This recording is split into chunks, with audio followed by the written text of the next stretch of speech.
Good morning class. ये 7th class की Hindi second की बुक है।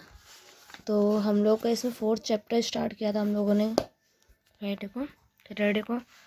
तो हम लोग पढ़ चुके थे, अब संधि पढ़ेंगे हम लोग। तो देखिए, संधि शब्द का अर्थ है जोड़ या मेल होता है। संधि शब्द का अर्थ जोड़ या मेल होता है। जब दो शब्द बहुत निकट आ जाते हैं तो उनके बीच दो ध्वनियों का मेल हो जाता है।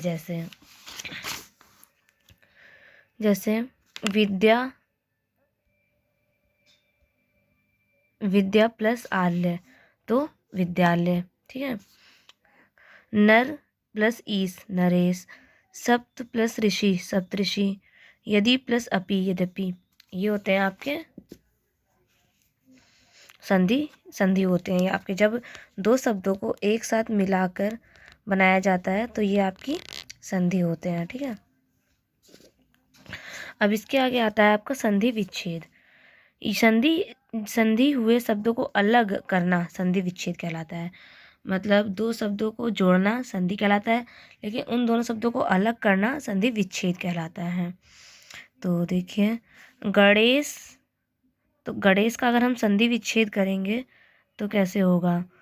तो गणेश प्लस गढ़ प्लस ईस, तो ये तुम्हारा गणेश का संधि विच्छेद हो गया। संधि के भेद, संधि के 3 भेद होते हैं: स्वर संधि, व्यंजन संधि, विसर्ग संधि। स्वर संधि, जो स्वरों के बीच होने वाले मेलों को स्वर संधि कहते हैं। जब पहले शब्द के अंत में और दूसरे के अंत में आरंभ में स्वर होता है तो उन दोनों का मेल हो जाता है। इस विकार को ही स्वर संधि कहते हैं। स्वर संधि के भेद, स्वर संधि के 5 भेद होते हैं: दीर्घ संधि, रूढ़ संधि, वृद्धि संधि, यड़ संधि, अयादि संधि। अब देखिए इसके बारे में पढ़ेंगे। दीर्घ संधि, जब एक ही स्वर में हर्ष और दीर्घ दोनों रूपों का मेल होता है तो दोनों मिलकर दीर्घ हो जाते हैं। ये संधि दीर्घ संधि कहलाती है। जैसे ये आपकी दीर्घ संधि। फिर गुण संधि, इस संधि में आ के बाद ई आए दो मिलकर ए उ आए दो मिलकर ओ ऋषि आए दो मिलकर दोनों मिलकर अर हो जाते हैं। जैसे अ ई ए सुरेंद्र सुरेंद्र, तो ये आपका है गुण संधि। फिर आता है वृद्धि संधि। आ के बाद ए आए तो दोनों के स्थान पर ए ओ आए तो दोनों के स्थान पर ओ हो जाता है। आ ए एक एक एकाएक, ठीक है। तो ये ऐसी आपकी यड़ संधि आप लोग पढ़ लेना, बुक में बहुत इजी है, समझ में आ जाएगा। इसके बाद आपकी अयादि संधि है। फिर आपकी आती है व्यंजन संधि।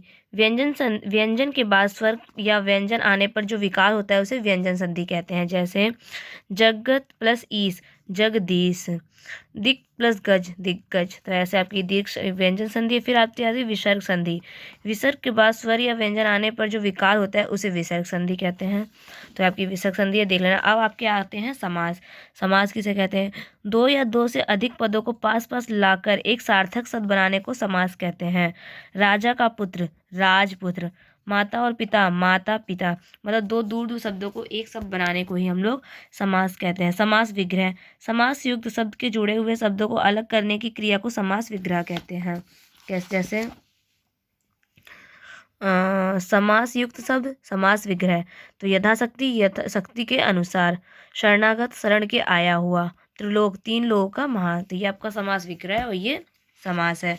समास के भेद, समास के 6 भेद होते हैं: अव्ययीभाव, तत्पुरुष, द्विगु, द्वंद्व, कर्मधारय, बहुब्रीहि, तो ये आपके समास है।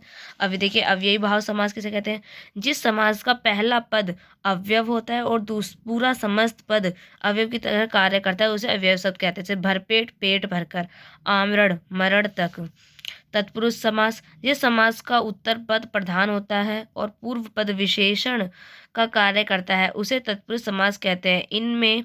इसमें विग्रह करते समय पहले पद के पीछे कोई उपसर्ग न का को से में के द्वारा आदि आता है। जैसे पथ भ्रष्ट पथ से भ्रष्ट, जन्मांध जन्म से अंधा। फिर आता है द्विग समास, जिस समास से पहला पद संख्यावाची विशेषण और पूरा समास समूह या समास का बोध कराए उसे द्विग समास कहते हैं। जैसे नवग्रह 9 ग्रहों का समूह, सप्तऋषि 7 ऋषियों का समूह, मतलब किसी चीज का समूह। फिर आप आता है द्वंद्व समास, जिस समास में दोनों पद समान रूप से प्रधान होते हैं और दोनों के बीच और या शब्द का प्रयोग होता है उसे द्वंद्व समास कैसे है? दाल रोटी, दाल और रोटी, पाप पुण्य, पाप और पुण्य। फिर आता है कर्मधारय। जिस समास के दोनों पद में विशेषण विशेष्य अथवा उपमान उपमेय का संबंध होता है उसे कर्मधारय समास कहते हैं। नील कमल, नील कमल, ठीक है ऐसे। बहुब्रही, जब दो शब्द समस्त पद बनकर किसी तीसरे पद का बोध कराते हैं तो उसे बहुब्रही समास कहते हैं। नीलकंठ, नीला है कंठ जिसका अर्थात शिव जी। दशानन, 10 अन्न वाला रावण। चतुर्भुज, ऐसे ऐसे। संधि और समास में अंतर। संधि में दो शब्दों के बीच ध्वनियों का मेल होकर दोनों शब्द एक बन जाते हैं, लेकिन समास में दो शब्दों को पास पास बिठाया जाता है। संधि में विभक्ति या पद का लोप नहीं होता, लेकिन समास में व्यक्ति और पद का लोप होता है। जैसे 10 आनन, दशानन संधि है। 10 के आनन जिसके, दशानन समास। विद्यालय संधि है। विद्या का आलय, विद्यालय, ये समास है। तो आपका ये लेसन भी कंप्लीट होगा, तो इसमें हमको क्वेश्चन आंसर करने हैं। नेक्स्ट हम लोग इसके क्वेश्चन आंसर करेंगे।